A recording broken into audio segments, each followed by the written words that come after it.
میں آپ نے اس میں ڈاکٹر ذاکر نائک کے بارے میں کہا نا کہ وہ کیا کہتے ہیں، اگر وہ رہتے صرف یہود و نصارہ اور مشرکین کے مقابلے میں تو پھر ٹھیک تھا، لیکن وہ فقہی مسائل میں بھی دخل دینے لگ گئے نا، تو وہ انہوں نے صحیح نہیں کیا۔ تو اب وہ لوگ یہ کہتے ہیں کہ آپ ایک طرف تو وحدت کی بات کرتے ہیں اور دوسری طرف آپ جو ہے وہ تنقید بھی بہت زیادہ کرتے ہیں، آپ ڈاکٹر صاحب پہ بھی تنقید کر دیتے ہیں اور اسی طرح دوسرے لوگوں پہ بھی، تو کیا یہ وحدت کے خلاف نہیں ہے؟ نہیں، یہ اتحاد کی دعوت کے خلاف بات نہیں، یہ تو خیر خواہی ہے نا، دین و نصیحت، دین تو خیر خواہی ہے۔ جو میدان کسی شخص کا اس کی تعریف بھی کرنی چاہیے، کیوں نہیں کرنی؟ جو کام وہ کر رہے ہیں اچھا، اس کی داد دینی چاہیے۔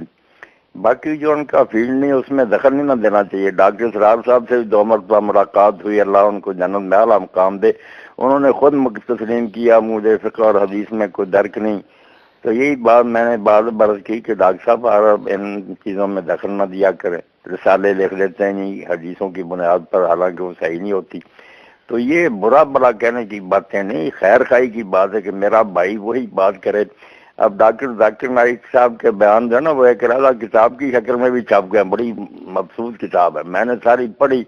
اس میں کئی چیزیں ایسے قرآن کے خلاف ہیں، قرآن میں واضح بات دوسری جگہ بیان ہوئی ہے وہی نہیں ہے آپ کے ذہن میں۔ تو ایسی باتوں پر تنقید نہ کی جائے تو یہ تو پھر زیادتی ہوگی نا، کہ اپنے بھائی کی خیر خواہی نہیں بلکہ بدخواہی ہوگی۔ استغفاف جو ہے تحقیر کرنی، برا کہنا، ان کو گرانا، یہ برا ہے۔ وہ ہمارے بھائی ہیں، بہت اچھا کام کر رہے ہیں، یہود و نصارہ اور ہنود کے بارے میں ان کے ذہن میں حوالے مستحضر ہیں، خوب حوالے دیتے ہیں، بہت اچھا۔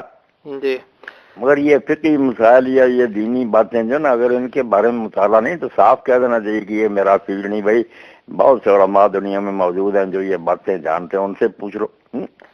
صحیح ہے، میں کوئی بڑی بات نہیں ان کے حق میں کہتا۔ جی صحیح۔ یہ مولانا مودودی نے اپنی بک میں لکھا تھا نا تفہیمات میں کہ پرانے زمانے کے جو علماء تھے وہ ایک دوسرے پہ بہت زیادہ تنقید کرتے تھے اور ایک دوسرے کو کذاب اور دجال تک کہتے تھے، تو اس کی کیا حیثیت ہے، یعنی کہ ان کے اس میں؟ یہ پچھلے زمانہ میں نہیں، یہ کمزوری ہر دور میں رہی ہے، مجھ میں بھی ہوگی، سب میں ہوگی۔ کہ اصل آثرت اصل المنافرہ عربی میں کہتے ہیں کہ ہم زمانہ ہونا بھی نفرت کی بنیاد بن جاتا ہے۔ اپنے دور کا آدمی ہوتا ہے اور آدمی اس کے کمال کا اعتراف نہیں کرتا، ماننا نہیں چاہتا کہ اس میں یہ خوبی ہے، کہ کہیں لوگ اس کی طرف نہ رجوع کرنے اور میری دکان نہ بند ہو جائے۔ یہ ایک سمجھے نا انسانی کمزوری ہوتی ہے کہ وہ اپنی برتری چاہتا، دوسروں کو گرانا چاہتا۔ اس لیے پھر ایک زمانے کے لوگوں کی رائے جو ہے نا اپنے ہم اثروں کے بارے میں اس کو معتبر نہیں سمجھا جاتا، کہ یہ لوگ جو نا حسد کا بھی شکار ہو جاتے ہیں۔ بعد میں جب لوگ پھر کوئی شخص فوت ہو جاتا ہے، اس کی کتابیں پڑھتے ہیں، اس کے بارے میں صحیح فیصلہ کرتے ہیں کہ یہ تو شیخ الاسلام تھا، ورنہ ہمارے جتنے شیخ الاسلام ہیں اپنے زمانہ میں ان کا حال دیکھیں تو ان کے ساتھیوں نے ایسے ہی کذاب جعلی کہتے رہے۔ صحیح بشری کمزوری ہے انسانوں کی۔ صحیح، یہ باتیں صحیح ہیں ساری، یہ جو اب باتیں تو بالکل وہ کتابوں میں لکھی، مودودی صاحب نے کوئی اپنی طرف سے نہیں گھڑی، جتنی مثالیں دی ہیں وہ رجال کی کتابوں میں ویسے ہی لکھی ہیں۔ صحیح ہے۔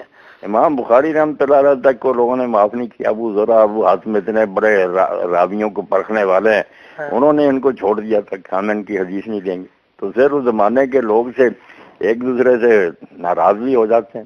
اچھا، امام بخاری کو بھی انہوں نے کہہ دیا ہم سے حدیث نہیں لیں گے؟ ہاں، ان سے نہیں لیتی۔ یہ امام ابو ذرا اور امام ابو حاتم جو ہے نا انہوں نے یہ باتیں کہہ دی، اگر کسی نے ان کو نہیں پھر توجہ کے لائق سمجھا، سب نے وہ باتیں چھوڑ دی کہ وہ ان کی بس اپنی بشری خامی تھی، ورنہ امام بخاری تو امیر المومنین فی الحدیث